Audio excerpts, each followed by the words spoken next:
That's my life's work. If you look inside my brain, it's filled with software and, you know, the magic of software and a belief in software. And, you know, that's not going to change. I grew up fairly middle class, lower middle class, and I never really cared much about money. And I sort of look at us as two of the luckiest guys on the planet because we found what we loved to do, and we were at the right place at the right time. It's hard to be happier than that. I think the world's a better place because Bill realized that his goal isn't to be the richest guy in the cemetery. The way he does things, it's just different. And, you know, I think it's magical.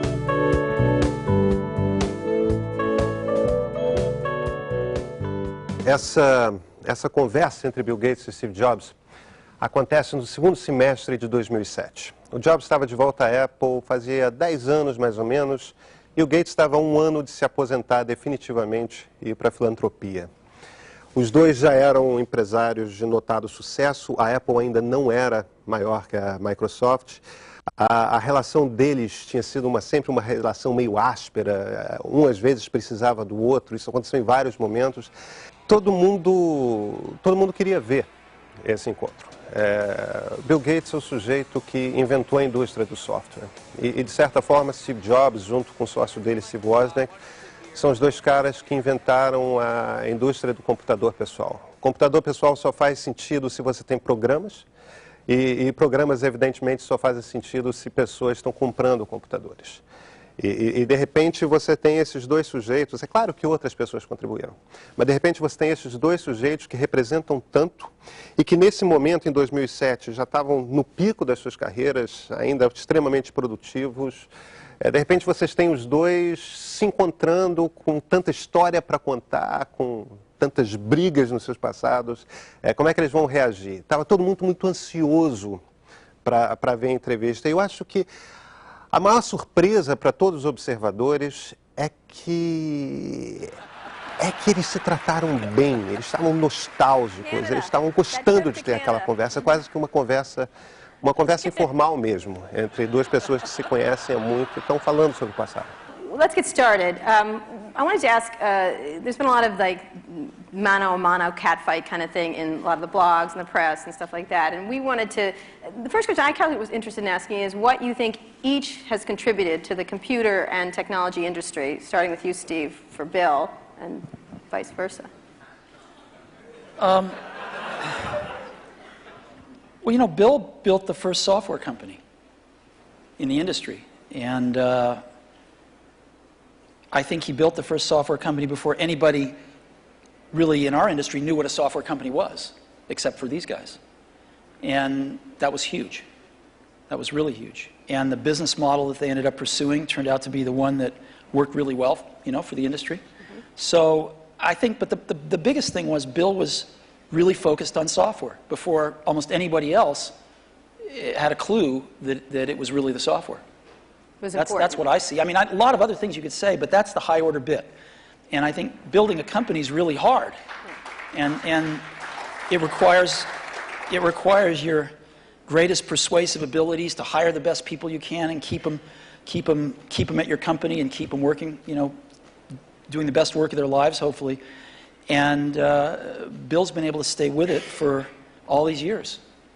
So, Bill, how about the contribution of Steve and Apple? Well, first I want to clarify, I'm not fake Steve Jobs. You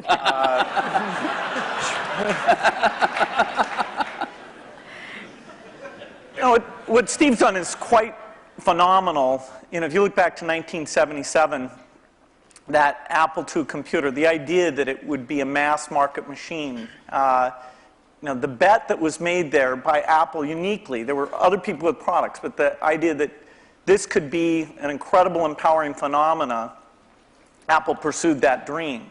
You know, then one of the most fun things we did was the Macintosh, and that was so risky.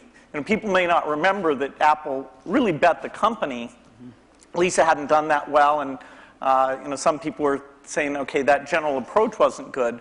But the team that Steve built, even within the company, to pursue that even some days it felt a little ahead of its time. Steve gave a speech once, which is one of my favorites, where he talked about, in a certain sense, we build the products that we want to use ourselves.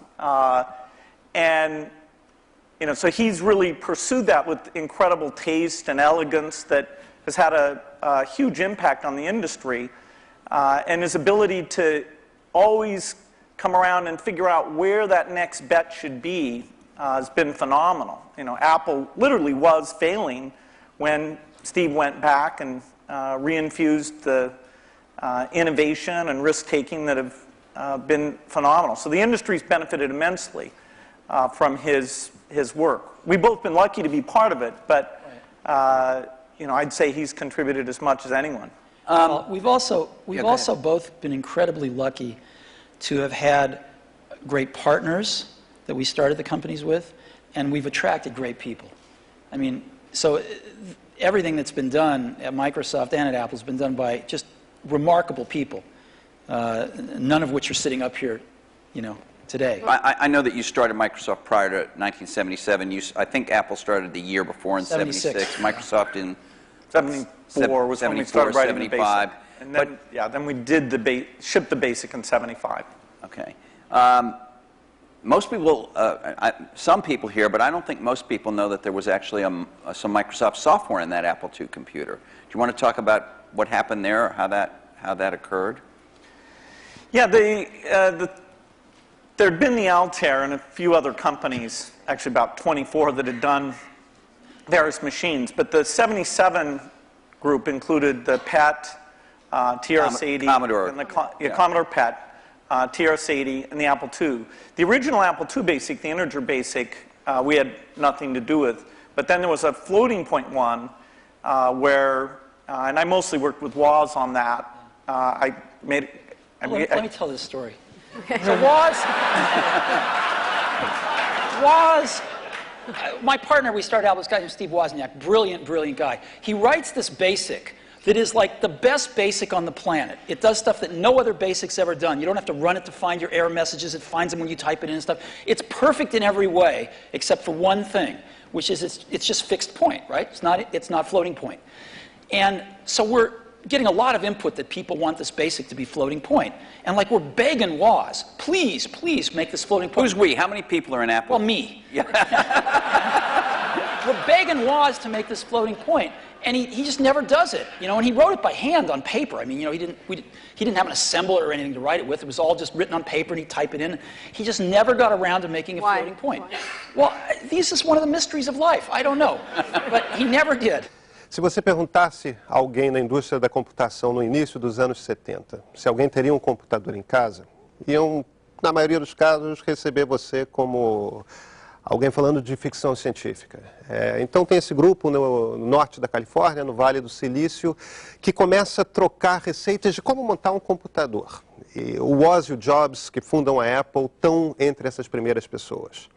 E eles são os primeiros, a Apple é a primeira a fazer um computador que não era apenas um projeto de como você comprar peças e montar um computador em casa.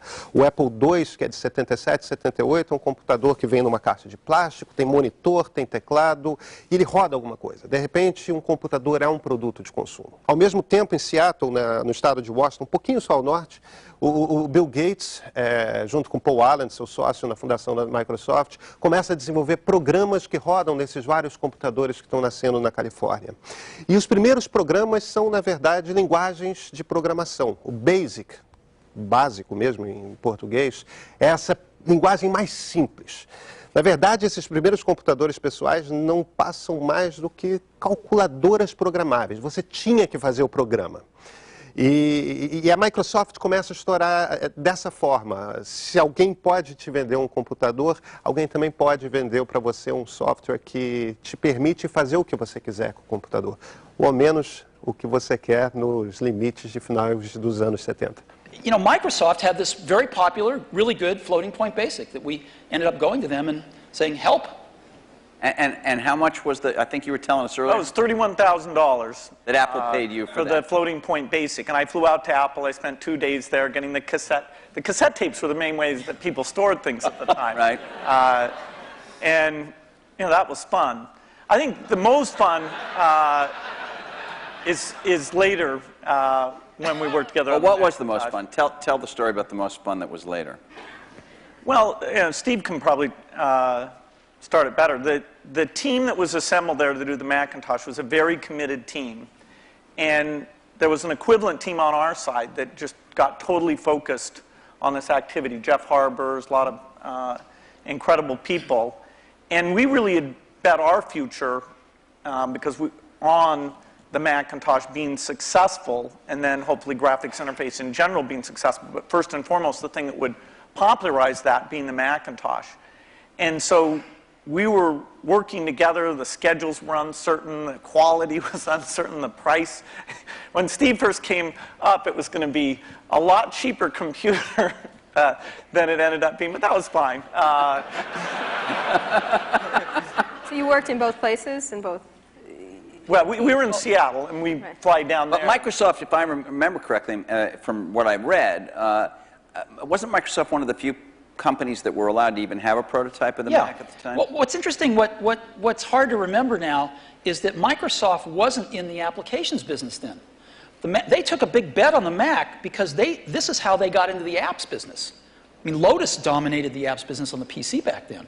Right. We had done just Multiplan, which was a hit on the Apple II. And then Mitch did an incredible job betting on the IBM PC. And 123 came in and ruled that part of the business. So the question was, what was the next paradigm shift that would allow for an entry? WordPerfect, we had Word, but WordPerfect was by far the strongest in word processing, DBase, and database. Well, you said you had decided that it was destructive to have this competition with Microsoft. Now, obviously, Apple was in a lot of trouble, and I presume that there was some tactical or strategic reason for that, as well as just wanting to be a nice guy, right? I mean, Apple was in very serious trouble, and what was really clear was that if the game was a zero-sum game where for Apple to win, Microsoft had to lose, then Apple was going to lose. But a lot of people's heads were still in that place. Why was that from your perspective? Well, a lot of people's heads were in that place at Apple, and even in the customer base, because Apple had invented a lot of this stuff, and Microsoft was being successful, and Apple wasn't, and there was jealousy and this and that. There was just a lot of reasons for it that don't matter. But the net result of it was there were too many people at Apple and in the Apple ecosystem playing the game of, for Apple to win, Microsoft has to lose. And it was clear that you didn't have to play that game, because Apple wasn't going to beat Microsoft. Apple didn't have to beat Microsoft. Apple had to remember who Apple was, because it had forgotten who Apple was. And so to me, it was pretty essential to break that paradigm. And it was also important that Microsoft was the biggest software developer outside of Apple developing for the Mac. And so it was just crazy what was happening at that time. And Apple was very weak. And so I called Bill up and we tried to patch things up. Então, de repente, em 97, os interesses desses dois sujeitos que brigaram por tanto tempo confluem. Confluem por quê? Primeiro, Bill Gates precisa provar para o governo americano que ele não é um monopólio. Ou seja, que existe um concorrente no mercado. E existe. O Macintosh da Apple. Então, Bill Gates precisa que a Apple não quebre. Por outro lado, a Apple está quebrando. O CEO da Apple, o presidente da Apple, acaba de ser demitido, Jobs está no lugar dele e ele precisa dar algum tipo de sinal para o mercado de que a Apple consegue sobreviver.